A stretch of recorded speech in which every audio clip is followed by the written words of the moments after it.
मेरे पूरे परिवार को मेरा प्यार भरा नमस्कार।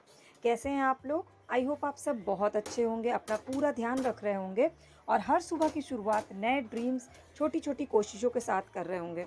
तो आप सोच रहे होंगे कि मैं इतने बड़े साइज़ के पाव क्यों सेक रही हूँ, मैंने इसको बीच से कट क्यों नहीं किया और तवे पे ही बनाई है भाजी। बेसिकली मैं रचित का टिफ़िन तैयार कर रही हूँ और टिफ़िन में मैंने बीच से पाव को इसलिए नहीं कट किया है क्योंकि इससे पाव 2 ही लग रहे हैं। अगर कट कर दूँगी तो 4 हो जाएँगे और बच्चों को साइकोलॉजिकल प्रेशर हो जाता है कि मैंने 4 पाव खाए। और बहुत ही ईज़िली रचित ने टिफ़िन ख़त्म कर दिया पाव भाजी और ड्राई फ्रूट्स की मिठाई के साथ। मॉर्निंग रचित। अच्छा पहले खा लो, खाते-खाते बात करते हैं। आज किस चीज़ का एग्ज़ाम है? बस हम फेवरेट सब्जेक्ट हिंदी का। हिंदी का वीक नहीं होता बेटा, सब्जेक्ट कोई भी वीक नहीं होता, इंटरेस्ट की बात होती है।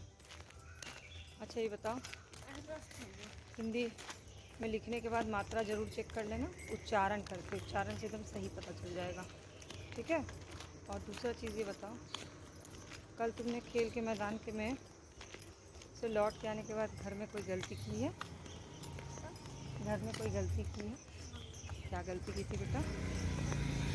बता दो। गलती एक्सेप्ट करना सबसे बड़ी बात है, बताओ। क्या मैंने हर्षो भाई के ऊपर चिल्लाया? आज हर्षो भाई को सॉरी बोलोगे? हाँ, क्यों बोलोगे? कैसे बोलोगे? बताओ कैसे बोलोगे? हाँ,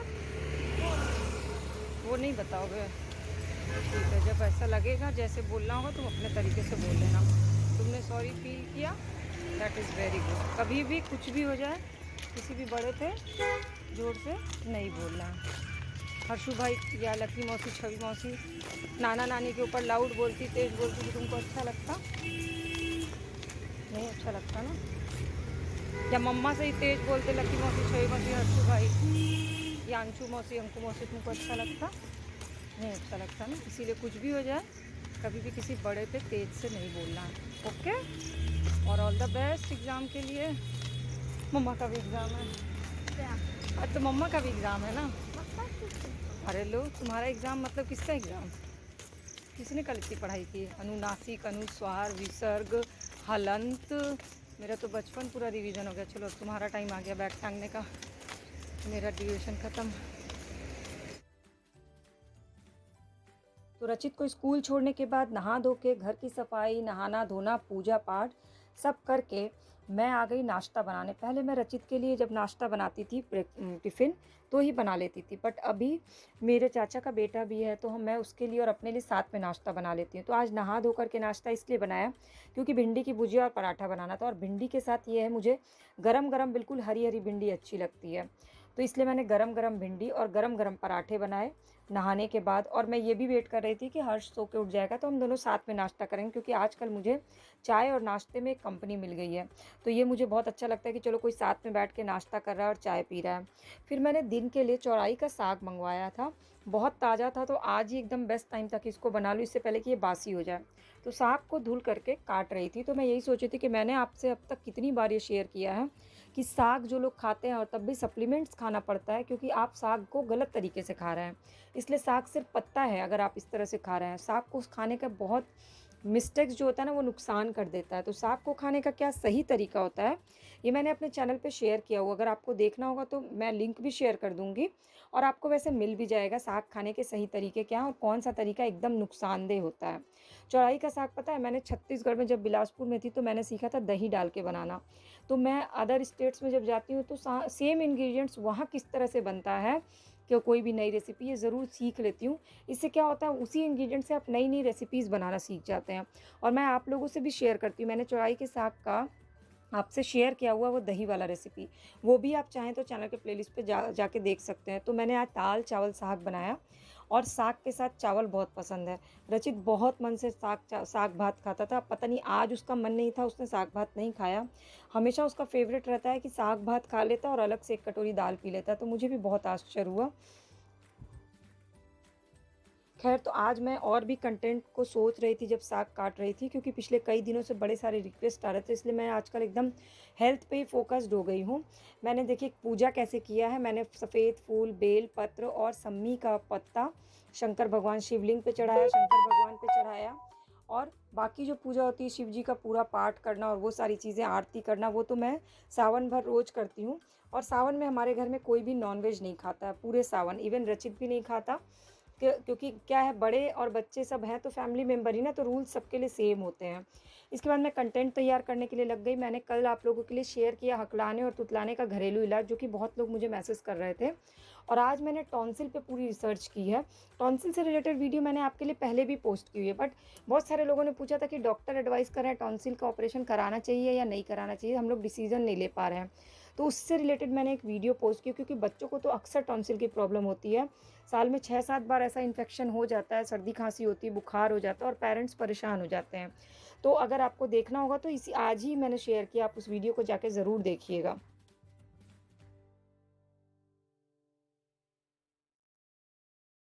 पता है क्या, हर पेरेंट्स के लिए उसका बच्चा बहुत प्यारा होता है, पर प्यार के चक्कर में कई बार हम गलत चीज़ों पे अपने बच्चों को सपोर्ट कर देते हैं।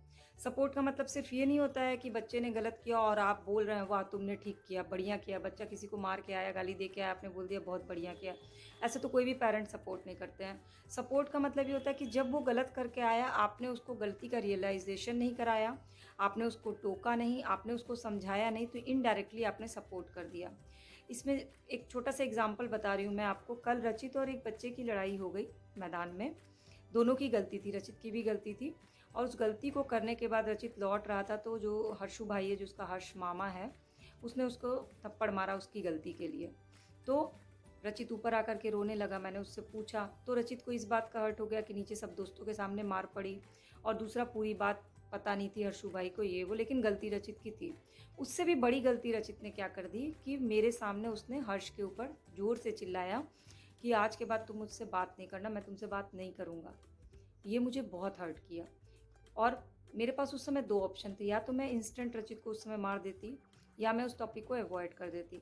लेकिन मैंने दोनों में से कुछ भी नहीं किया, ना मैंने अवॉइड किया ना मैंने मारा। मारा इसलिए नहीं क्योंकि कई बार क्या होता है, जब हम गुस्से में होते हैं या कोई भी किसी भी एज ग्रुप के लोग गुस्से में हैं, उस समय उनको कुछ भी चीज़ें समझाने का कोई फ़ायदा नहीं है। जैसे कहते हैं ना, गुस्से में कोई डिसीजन नहीं लेना चाहिए, उसी तरह से कोई अगर गुस्से में उस समय उसको कुछ भी समझाने से कोई फ़ायदा होता नहीं है। मारना सही नहीं था उस समय इंस्टेंट, क्योंकि फिर अगली बार से वो कुछ चीज़ें बताएगा ही नहीं है मुझे। लेकिन उसको गलती का एहसास दिलाना बहुत ज़रूरी था, तो मैंने उसको एहसास दिलाया कि तुमने अभी जो मैदान में जो गलती की वो अलग थी, लेकिन अभी बड़े से अगर तुमने ऊंची आवाज़ में बात कर ली, वो ज़्यादा बड़ी गलती कर दी तुमने। कभी भी घर के किसी भी बड़े से ऊंची आवाज़ में नहीं बात करनी है। और इसके लिए जब तुमको सॉरी फील होगा तो तुम खुद से जाके सॉरी बोलोगे। रात में सोने से पहले रचित की आदत है पूरी दिन भर की कथा कहानी सब सुनाता है। कथा कहानी सुनाते सुनाते उसने मुझे बताया कि हाँ मम्मा, फील्ड में जो हुआ उसमें तो हम दोनों की गलती थी, लेकिन घर पे आके जो मैंने किया उसमें मेरी गलती थी। और मैं अब किस मुंह से हर्षु भाई के सामने जाऊंगा माफ़ी मांगने के लिए। तो मैंने उसको बोला मुंह ढक के चले जाना। बट उसको सेल्फ रियलाइजेशन हुआ। उसमें भी मैंने उसको रियलाइज़ किया, कराया। मैंने उसको सपोर्ट नहीं किया कि नहीं नहीं तुमने ठीक किया, और मैंने ये चीज़ इग्नोर भी नहीं की कि उसने बड़े से लाउड आवाज़ में बात की। क्योंकि मैंने बहुत सारे पेरेंट्स को देखा है कि बच्चों को ही राइट दे देते हैं कि घर के बड़ों से तेज़ आवाज़ में बात कर लें।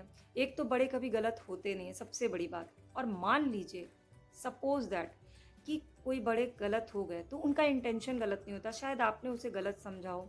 जैसे कई बार हमारे बड़े बार बार हम फ़ोन करके पूछते रहते हैं और क्या कर रही हो, अभी क्या कर रही हो। तो हम ये सोचते हैं कि अच्छा वो हमारी कितनी केयर करते हैं कि हमसे बार बार पूछ रहे हैं क्या कर रही हो, क्या किया दिन भर।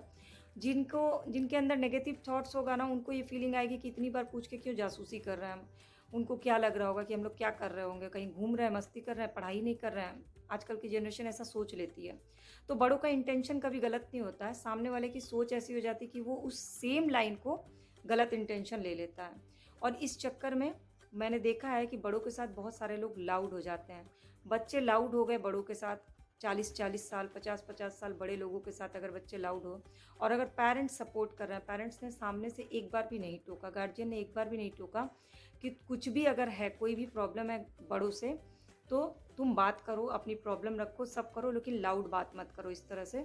अगर उस समय पेरेंट्स ने इंटरप्ट नहीं किया तो वो पेरेंट्स, वही बात है ना दुर्योधन और धृतराष्ट्र वाला, धृतराष्ट्र जो है वो अंधे थे अपने पुत्र प्रेम में।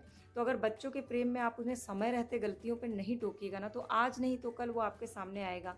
आज वो किसी और से बड़े से लाउड आवाज़ में बात कर रहे हैं, कल वो आपसे भी लाउड आवाज़ में बात करेंगे, आपके साथ भी बदतमीज़ी करेंगे, क्योंकि आपने उनको बदतमीज़ी और ये सब चीज़ों का डिफरेंस समझाया ही नहीं समय रहते। मैंने मतलब मुझे तो बचपन से याद है, मेरे घर में कोई नहीं कह सकता कि हम चारों बहन ने अपने सिर्फ मम्मी पापा ही नहीं, बाबा दादी, चाचा चाची, बुआ फूफा, जितने रिलेटिव्स हैं, हमने किसी भी रिलेटिव से कभी ऊंची आवाज़ में बात की हो। क्योंकि मेरे मम्मी पापा ने हमेशा से इस चीज़ के लिए वो किया कि अगर हमने गलतियाँ की तो वहीं हमें डांटा, वहीं हमें समझाया, ये नहीं कि इग्नोर कर दिया, और गलतियों का एहसास कराया बचपन में ही। बचपन में एहसास हो गया तो फिर कहते हैं ना, फिर टीन एज में आकर के फिर वो गलतियाँ कभी रिपीट ही नहीं हुई, क्योंकि सब बच्चे बचपन में ये गलतियाँ करते हैं, क्योंकि उन्हें पता ही नहीं होता क्या सही क्या गलत। तो हमारा एज अ पेरेंट काम होता है उन्हें सही और गलत के चीज़ें बताना, ताकि वो और बड़े होकर ये गलतियाँ ना करें। तो मैंने रचित के साथ यही किया, और रात में उसको समझाया भी, डांटा भी, और हर्ष के सामने भी उसको डांटा, क्योंकि अलग से डांटने से कोई फ़ायदा नहीं जब तक उसको जिसके साथ उसने गलती की है जिसके उसके सामने ना डांटो। इसलिए मैंने उसके सामने भी डांटा, अलग से भी डांटा, फिर समझाया। और सुबह भी उठते उसको बहुत ज़्यादा फील हो रहा था, लेकिन हर्ष उस समय सो रहा था। आते ही स्कूल से आते ही रास्ते में भी उसने बोला कि मुझसे गलती हो गई मम्मा। तो ये फील आना भी बहुत ज़रूरी है, और ये समझाने के बाद प्रेशर दे के फीलिंग नहीं लाई जा सकती कि सॉरी बोलो। मैं रचित को हमेशा ये बोलती हूँ कि तुमको जब फील हो तभी तुम सॉरी बोलना, ज़बरदस्ती मुँह से सॉरी बोलने की कोई ज़रूरत नहीं है। तो खैर, आप, ये मेरा पर्सनल एक्सपीरियंस है पेरेंटिंग को लेके, इसलिए मैंने शेयर किया। और आप अपना, आपका कोई एक्सपीरियंस होगा तो प्लीज़ ज़रूर बताइएगा। और छोटी छोटी बातें क्या होती हैं, हम इग्नोर कर देते हैं, और लॉन्ग टर्म में जा कर के वो बड़ी प्रॉब्लम्स बन सकती है अगर हम बचपन में बच्चों की इन चीज़ों पे ध्यान नहीं देंगे तो आज की ब्लॉग में आपको सबसे अच्छा क्या लगा मुझे ज़रूर बताइएगा, और सब कुछ अच्छा लगा होगा तो सब्सक्राइब बटन को क्लिक करके बेल आइकन को प्रेस कर लीजिएगा।